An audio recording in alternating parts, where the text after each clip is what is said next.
Hello, welcome to another episode of Learning English with me, Luke. Today's episode we're going to learn about two characters interacting, or listening to it rather, where you have Niles Crane, who is a therapist, and Roz, who is Niles' older brother, Frasier's producer for his radio show. The two characters have a similarity. It's very quick wit, but whereas Roz is more of the streets, a little bit more biting and a bit more sassy, Niles is a bit more of an academic and maybe a little bit more clinical with his wit. What we can find though is that there's similarities and differences in their language. This episode will be in American English, so if you are wondering about understanding them, there will be subtitles, and obviously they will be speaking maybe in an accent you are more familiar with. This was filmed on a soundstage, so the dialogue should be pretty clean and pretty clear to the audience here, as it were. It is as clear as it can get. I'm not interrupting anything personal, am I? Yeah, Niles, we just eloped. I'm your new mom. Oh. Well, I'll be a son of a bitch. So we immediately see their relationship is pretty at each other's necks. At each other's necks is like very aggressive. First and foremost, they said eloped. Eloped is to get married. Simple as that. The other thing is that Niles says, well, I will be a son of a bitch. Obviously, you might have heard this expression before in English where we do say, oh, someone's SOB, or we'll use that as a short, as it were. What's interesting is he's actually directly saying this, so his joke is, oh, well, I will be a son of a bitch. That's kind of the dynamic he's playing on that one. A toothache can be referred pain from something else. Oh, now I get it. So the pain in my butt might actually be coming from across the table. So the pain in my butt. Interesting there is that you can use this one in English. This is a really good expression to use because what I find is that if you want to say something is annoying, it's a pain in the butt. If you want to be a bit more sort of direct, a bit more aggressive with it, you can say it's a pain in the ass. Both of which imply annoyance and difficulty with something. You know, I dated a guy once who got in trouble with the cops. Notice the complete absence of gasps following that statement. So, notice the complete absence of gasps. A gasp is like that, as in surprise and shock. Basically, he is saying, notice how little we are surprised by what you have just said. We're a stone's throw away from one of the giants of American literature. Not the way you throw. Okay, so Niles there said a lovely expression in English, a stone's throw away. A stone's throw away is anything close. We are so close to one of the great giants of American literature, is all he's saying. And Roz makes a joke of the fact that Niles is not very coordinated or strong by saying he can't throw something very far, using the expression more literally than the metaphorical form. Oh, Niles, guess what? Thriving Seattle Night Spot is closing its doors. Roz, you're moving. Okay. Niles there just said, implying that Roz is a lady of the night and that she's moving because what Frasier is saying is that, guess what? Thriving Night Spot is closing, as in a club or a bar. Niles twists this to say that Roz is more active at night. Make of that what you will. I shouldn't be surprised the subtle signs of attraction are lost on you, a woman to whom the gunning of a Harley engine is like a come-hither look. Okay, so come hither. Very, maybe a bit more of a difficult expression to understand, but come here, come hither. Come hither is more of an old form of this. To come hither is sort of like a beckoning call, so like, come hither, child.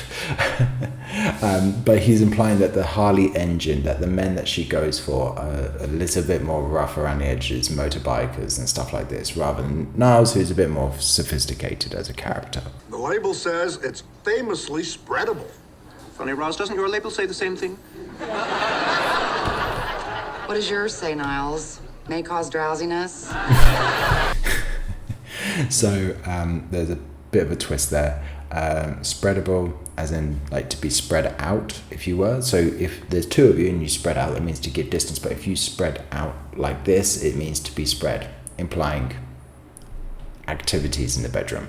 And And Roz fires back saying, what does yours say? Causes drowsiness. Drowsiness is that sense of tiredness, usually induced due to medication or a drug of some kind, like alcohol. You can feel drowsy afterwards. If you take certain medications, maybe one side effects you find, if you look at it, if it's written in English, might say drowsiness is a very common side effect. If you want to use it as an adjective, you can just say, I feel drowsy. Drowsiness is a bit like unconsciousness and being unconscious. Maris uses her money to emasculate the poor guy, and this is his pathetic attempt to stop feeling like a financial eunuch and regain some shred of his former manhood. Such as it was. Oh, who is it? Okay, so there we had quite a few. Emasculate, to remove the masculinity from something, usually referring to men, as it were, as someone else has done something to someone to emasculate them, to make them feel less of a man. Emasculation is another word that comes from this. Eunuch. A eunuch is a historical individual who would have effectively have been operating as their own gender.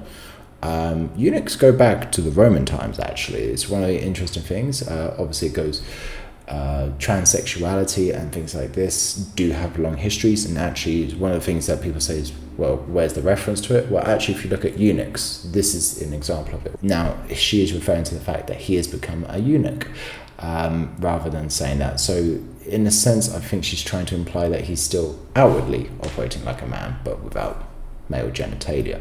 An old word for sure. Obviously, different societies have different concepts of what eunuchism is. It actually does come from the Asian courts, but historically speaking as well, there have been eunuchs discovered in the other parts of the world. What, sophisticated, cultured? Is that why you think I won't fit in with your snooty A-list friends? I'm not genteel enough? Now, Roz. Now, Roz, my ass. I'm just as refined as you are. Shut up, Niles. Well, think about it. Okay, so she said genteel. To be genteel is to imply that you are someone sophisticated, of a good standing in society. A gentleman, as it were, but something that you can use for both, or so for all genders, is to say, oh, they're a rather genteel individual. That could be used for anyone, as it were. It just means someone of properness, as it were. Not a super common word, but you do hear it now and again. To be a gent is to refer to gentleman, though, so bear that in mind. But genteel is an adjective you can use to describe anyone. You're trying to avoid me? Well, can you blame me? I mean, it took you nearly a year just to learn my name, and every time we sit together, you have some kind of snide remark to make. Name one. Well, last week you told me my bedroom was easier to get into than a community college. So, snide remark is like a nasty little remark. It's not as bad as a rude remark, but it's snide. It's almost like it's underneath and digging at the person. It's not a nice thing. Don't be so snide, don't be so cruel. Sometimes what you might hear is sort of words that go together. I like the way you dress. I believe that's what's called the clincher. Shall we go? Okay, so what we had there is the clincher. To clinch something is to hold on to it, but sometimes the clincher is something that answers something, or it's the thing that resolves the answer, or gives us the answer to what we need, as it were. The clincher. That's a nice jacket. Thank you. Offbeat. And what is that supposed to mean, offbeat? Well, No, wait, I think I know exactly what it means. Offbeat isn't cheap. Well, excuse me for not being rich enough to shop at the International House of Tight-Ass like you and Maris the heiress. That is what you meant, right? yes, but I had no idea you'd pick up on it. So there we go. They answered it for you there. Offbeat, he used it in a very sarcastic way. Roz picked up on it, and she said, that's what you meant, right? And he's like, yeah, I didn't know you'd pick up on it, though. She says about him being a tight ass. To call someone a tight ass is to say someone's a bit difficult, someone who's a bit pompous, a little bit up themselves, arrogant, maybe of sort of like a higher class in society, or thinks they are. Regarding Maris, Maris is his wife at this time in the show, the heiress, which is an heiress is someone who is set to inherit something, usually referring to someone who's going to inherit a lot of wealth when the time comes. An heiress is the female form, an heir is the male form, but you can actually use an heir for women as well. It's not gender specific, but like actor, whereas because it's gender neutral as a term, so anyone can use it, whereas actress is really specifically only for women as a term. And you were insulting me. Yes, but you got in a couple of good shots yourself. I did, didn't I? I'm so glad we did this.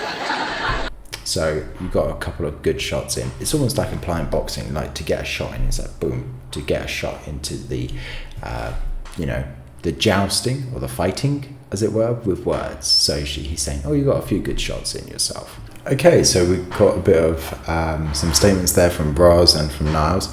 What I like between the two is it's quite sort of quick-paced and there's a lot of little banterish lines between them. There's a lot of things they do say, though, that tends to just allude to Niles being a bit up himself, a bit arrogant, and Roz sort of promiscuity. I just want to say thank you for watching today, and if you've watched any of the other lessons, I really do appreciate it.